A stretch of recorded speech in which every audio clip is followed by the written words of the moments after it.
Hey, I'm about to TED Talk style half of these vocab terms because half of my videos for my project were deleted.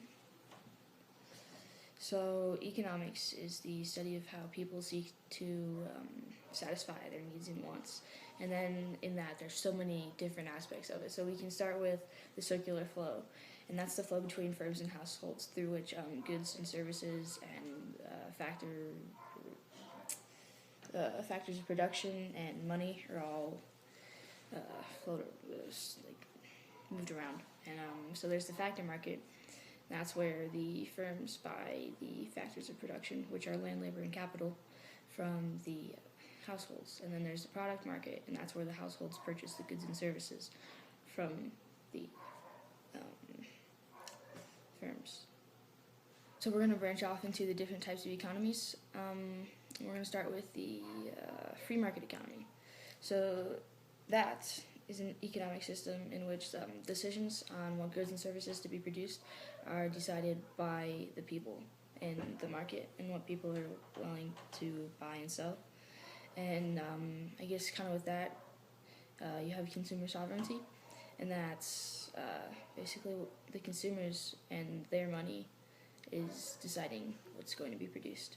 So then you have command economy, and that's pretty rough. The central government has all control, and they make all the decisions on the production of goods and services. So they're kind of the head honchos. And then with that, you get like communism and socialism. And communism is a system characterized by a centrally planned economy, and all the political and social power is resting in the hands of the central government. So we as Americans typically view that as a bad thing. Then there's socialism, which is basically just democratic communism. That's using democratic means to distribute wealth evenly. So then we've got a traditional economy, and that's based off of ritual, habits, custom, and they use, I guess, their old ways to decide what's going to be produced. And then there's a mixed economy, which of course is lies on the spectrum. Could have aspects of both command and market. Moving on from the types of economies, we're kind of just going to focus on the market.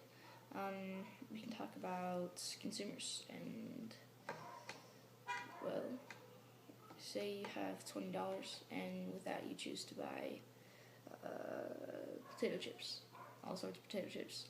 If you didn't buy the potato chips, you would have bought ice cream instead.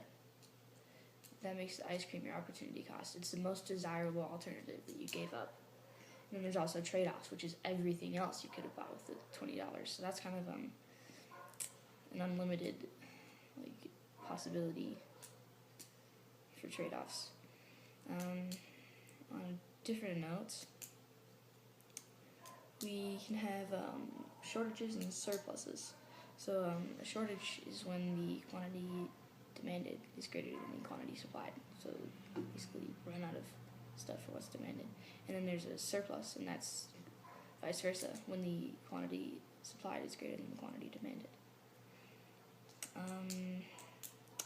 We're talking about supply and demand curves.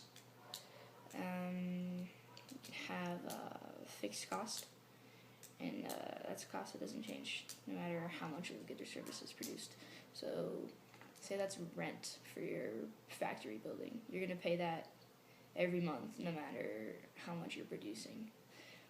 Whereas the labor for your factory workers, that's going to be a variable cost, which means it rises or falls depending on how much is produced.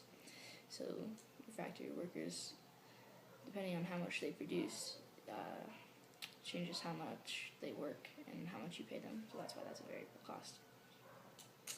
We talk about scarcity, and that's limited quantities to meet unlimited wants.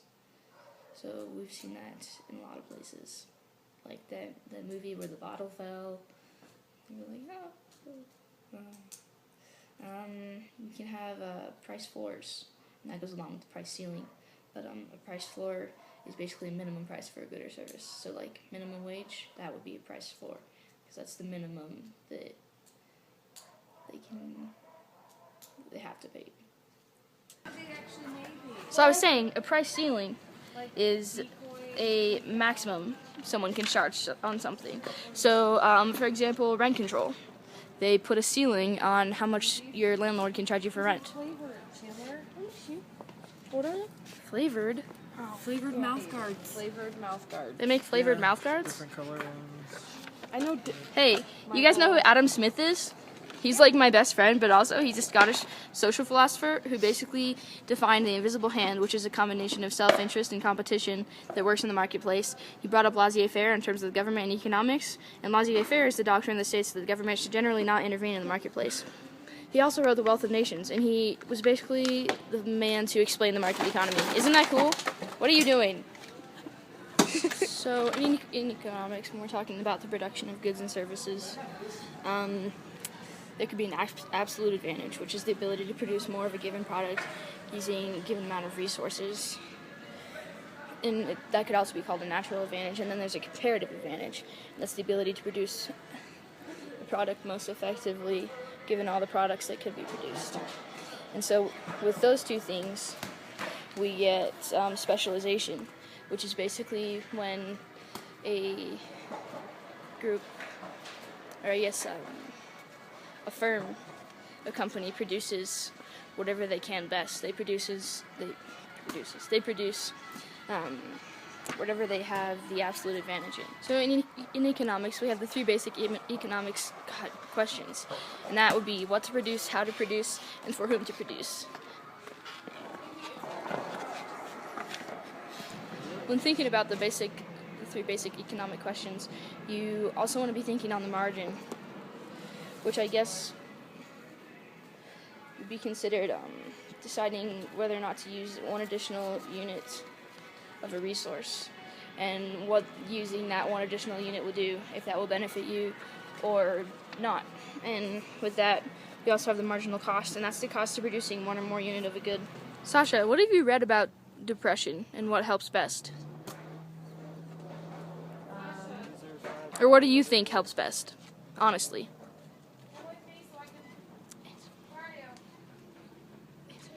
It's okay.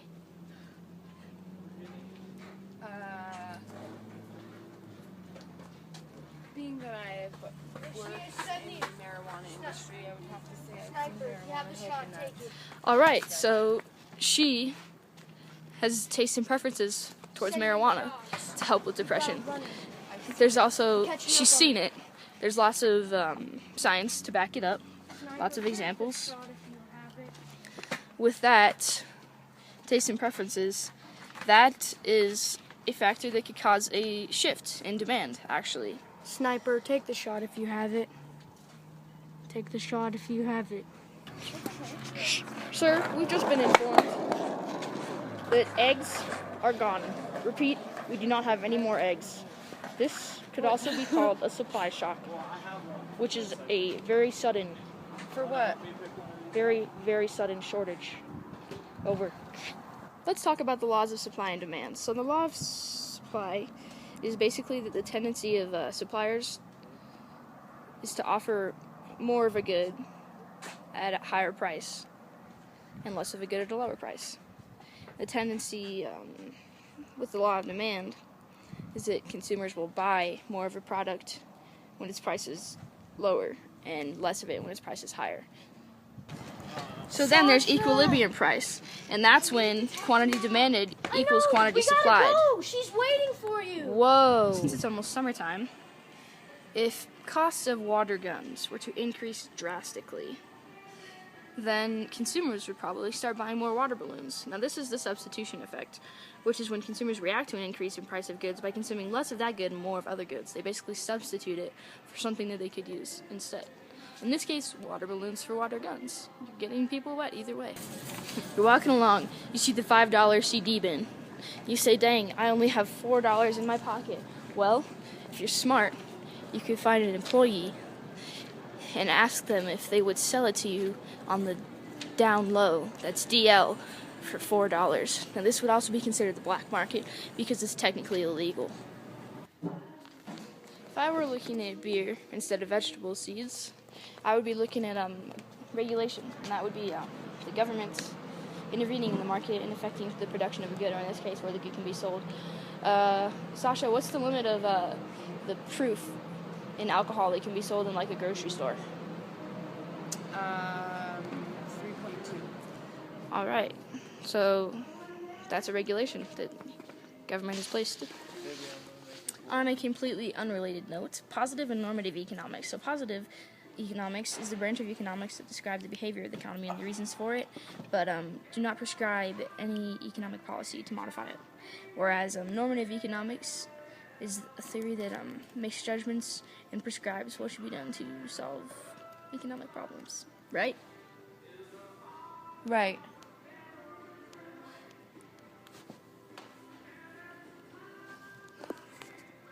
Do we have to... Sasha, guess what I did yesterday? What? Whoa. I bought stuff with the money I got from my tax returns. Do you know what that is? Your tax returns? Well, that example. Or what'd you buy? Okay, well, it's the income effect, which is changing consumption based on changing real income. So I guess that's a very small scale income effect. Oh, yeah, that's our faces. So back when my older sister was young and gallant, she used to work at Chili's, and she was a waitress. And basically, the better she did, the more tips she would receive, and that was an incentive. It changed her behavior. So I don't really have any more context to put the rest of my vocabulary terms in, so I'm just going to spill them out. Here they are. Ceteris paribus. It's a Latin phrase meaning all other things held constant. That is pretty applicable when you're talking about production and consumption and supply and demand curves, I would say. Then there's diminishing marginal returns, and that's a level of production in which the marginal product of labor decreases as the number of workers increases. So we kind of saw that when we did our Fluffer Nutters thing. It ended up going down like the marginal product of labor ended up going down. So then on another note, we have economic goals, and those are, there's 5 of them: economic freedom, economic equity, economic efficiency, economic security and predictability, and economic growth and innovation. Those would be the 5 economic goals. Okay, this one I can put into context for you. Excise tax. So basically everything that's produced and sold is taxed by the government. In Colorado, the tax is like 8% for your total purchase. I don't know if that's an excise tax, but I know it's a tax, and it's implemented by the government. Wouldn't it be cool if it was like a wood? One of my last words that I can't put into context or vocab terms: privatize. And so that's kind of common when you have a country shifting from a command economy to a market economy, and that's the government selling individual state-run firms, which are then allowed to compete with each other in the marketplace. So it's kind of like growing a market economy. So thanks for bearing with me in this pretty discombobulated video with me and my crazy family. I don't know, this is kind of the only idea I had to get all What? stuff included. And I thought it would be pretty cool because I had the... Oh, I thought you were talking about water. Well, you use them for water. Well, that's why I was saying. What's the word, it's like, spare of the moment? Improv. The improvisation of my wonderful family members. So give them a round of applause. This is Sasha again. Good job, family. Yay! Yay! Okay, bye, guys.